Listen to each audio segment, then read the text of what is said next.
turned 21 a couple days ago. I always think of you as young and effervescent, but now you are a sage veteran on the rails down at Laurel and Pimlico. Stan Salter, my good pal. Hey, Stan, I got to tell you, man, I was going through some old tapes, and I had then-Governor Bob Ehrlich in the studio back in 2003. Do you remember talking to the governor about horse racing 16 years ago? Yeah, sure. I remember we had him on a couple times, and it was 1999, 20 years ago. I had my first media credential for you covering the Preakness, so it seems like yesterday. And we had Ehrlich on a couple times. He was a big horse racing guy, and he loved going around all the farms all over Maryland. And yeah, we he helped us get going on the right path, and we've come a long way since then. Well, I'll tell you what, man, I've gone back into the annals of history here because I was thinking about Charlie Ekman. I found a 2-hour sit-down with Clem Florio. You're also in that conversation as well. So some voices of the past, and I'm playing some of that stuff here this week because really the story has really never changed with Pimlico, right? I mean, they're going to show that the grandstand's decaying. We're going to have the race. We don't have the Derby winner here this year and all that. But, every year this time, it's always about the track. And 20 years later, this is disappointing to me that the Kentucky Derby winner's not here. But, Stan, I'll be honest with you, the whole aftermath of the Derby has been perplexing to me, right? 22 minutes, whatever it was. It was the strangest Kentucky Derby, which has set up a really interesting and unique race, I think, on Saturday. But it's no longer really a Triple Crown thing because the winner's not here, and it bums me out, man. No, that's all right. We don't need him. Neither one of those horses came out of the Derby very well, so they're just they weren't good enough to make it to the Preakness. We have 12 better 3-year-olds than them scheduled to run this Saturday. The favored is your likely favorite is going to be Improbable. He was your favorite in the Kentucky Derby for the Hall of Famer Bob Baffert. He finished fifth, got put up to fourth or something. So Improbable, he's your likely favorite for Preakness 144 this Saturday. But Nestor, it's a wide open race. 12 horses likely right now. You have Baffert with the favorite Improbable. The other, Baffert's a Hall of Famer. You have the other Hall of Famer, D. Wayne Lucas. His horse, Market King, he's expected to arrive at Pimlico this afternoon at around 4 o'clock, and then we already have on Tuesday that horse is getting here, and then you had War of Will, the first horse to show up to Pimlico Tuesday morning. He's legit, so I think it's a real good race. You have the Maryland bred Always Mining, who's going to be fresh and ready. You have Win for trainer Mike Trumbett. I think 12 very nice 3-year-olds, 12 of the nicest 3-year-olds in the entire world, going to be running in the Preakness this Saturday. So forget about all them bums down there and that final Preakness prep they had down there at Louisville. that race doesn't mean anything. They can start to get serious this Saturday. Well, Stan, in the aftermath of that, with that kind of an inquiry at the finish line, 22 minutes of waiting, what was going through your mind? You watch a lot more racing than I do, but I've watched enough racing to say that was just a bizarre scene. I mean, all of it, the mud, the mess, the winner, the inquiry, the red light doesn't go on. 22 minutes later, people are holding tickets. I mean, I can't imagine how many people in the world had a 65-1 ticket and threw it on the ground or something. It was that strange, and there was so much time involved. I had actually tweeted out that I was expecting Roger Goodell to sort it out.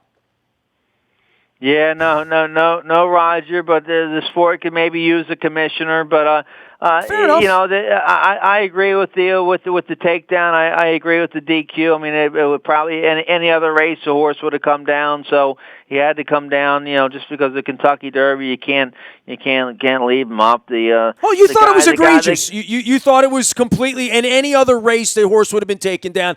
I didn't see it as a major foul, but I think when you slow it down and you see how wide the horse came. I didn't see it during the race to think, wow, that was an egregious thing. And I still feel like the best horse that day was the horse that won and the horse that got taken down. I mean, that horse, no one was going to beat that horse 2 weeks ago, in my eyes.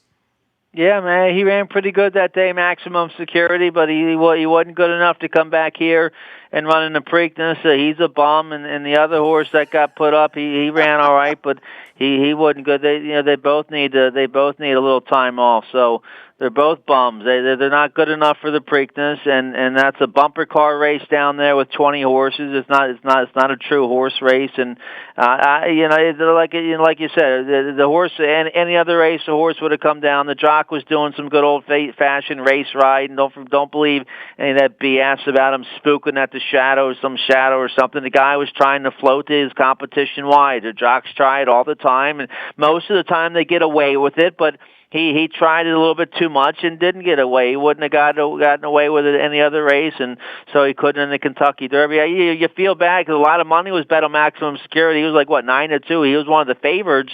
So a lot of those bettors are probably irked. But the good news is that nobody went down because the horse did come out. War Will he could have clipped heels and gone down. It could have been a real tragedy. So. It kept us front page in the lead story in the press here for a couple of days for horse racing, so that might have been good for us. And you don't have to worry about them bums from the Derby coming.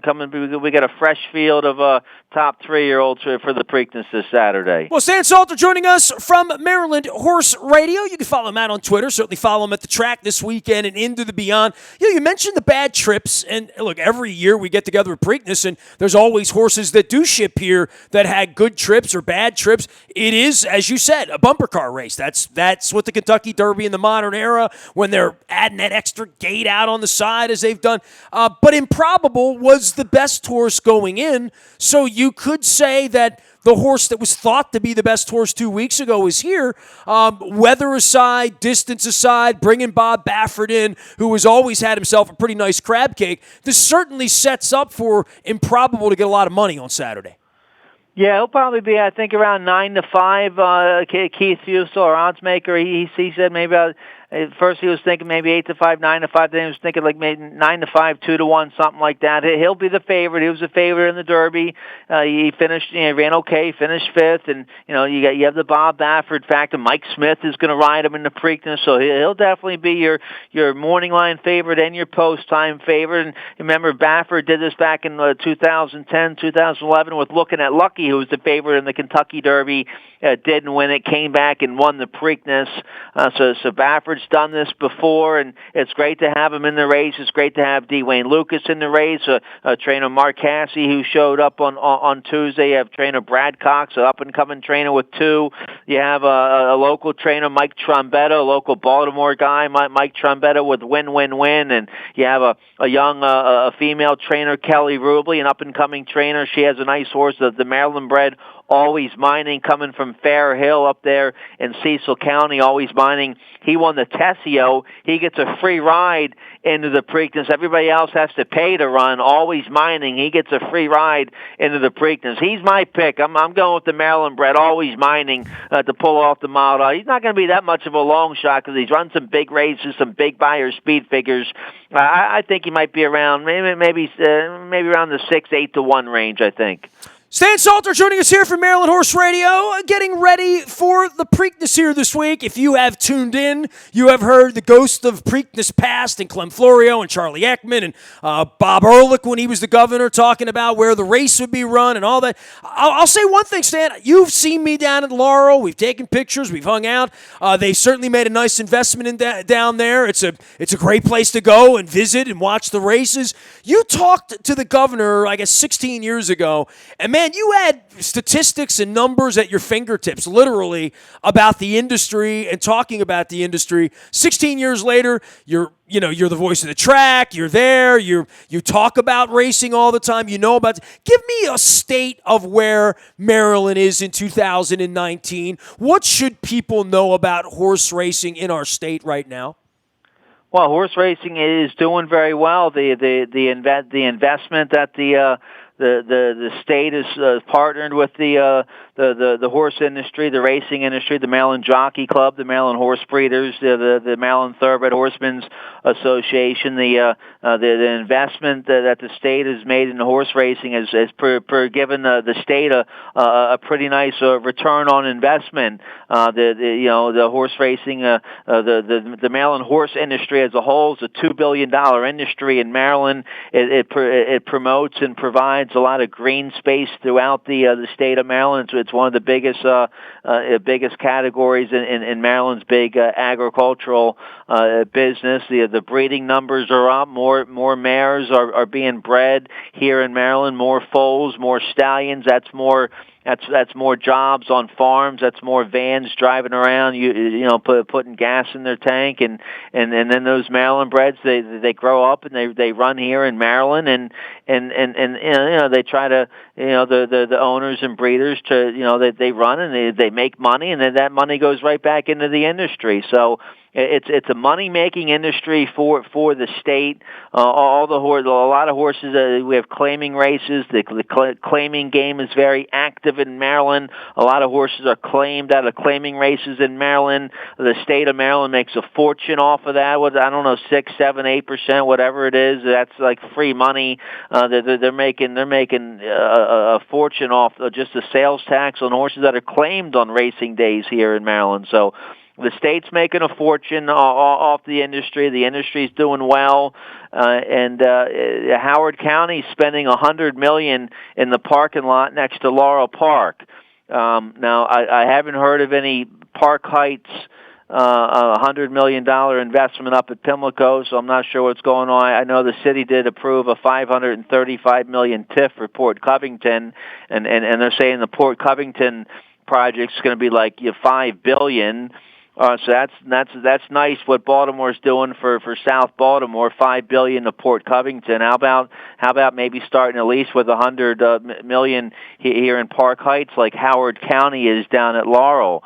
So we're excited about the prospects down at Laurel. Hopefully Park Heights and Baltimore can catch up. They gotta figure out who the mayor is and city council is and everything. They got some. I don't know what's deeper issues is what we like to say here at Baltimore Positive. Stan Salter joining us here at Maryland Horse Radio and getting ready for the Preakness, which will be a pretty good race this week. Improbable Bob Baffert, D. Wayne Lucas, everybody coming in here this week. And Stan will have you ready from the morning and the stall right on out to the winner's circle. Big weekend out at Old Hilltop. Stan, always good talking horse racing with you. It was great to hear your voice and some flashback sound that we have around here as well. We'll see you at the track this weekend, man. All right, have a great Preakness, and you're going to be out there in the infield listening to all the DJs out there, or are you going to be Turfside Terrace? Where are you going to be? Well, I think I'm going to be where the regular folks sit. You know what I mean? Like, so probably moving about. The infield has become more genteel over the years as I've gotten a little older, so I would think that you will see me out on the infield, weather permitting. Supposed to be nice weather. Supposed to be beautiful weather this Saturday. I'll bring a ball cap and some suntan lotion. How about that? All right, good stuff. We're due for some nice weather this Preakness. Old school. Yeah, that Kentucky Derby slop was a mess, right? I text my wife. I'm like, this was a good one to sit out. Ugh. Absolutely. And then no rain this Saturday. Stan Salter joining us live from Hi-Ho Pimlico. Lots of classic conversations in the BuyAToyota.com audio vault, as well as here at AM 1570 WNST. Catching up with all the people that are making this Preakness go, as well as Preaknesses past and hopefully future. I am Nestor. I'm out on Facebook and Twitter and LinkedIn and Snapchat and Instagram and streaming live everywhere on Facebook Live, as well as our YouTube WNSTV channel. We are WNST.net, AM 1570, and WNST, Towson, Baltimore, and we never stop talking Baltimore sports.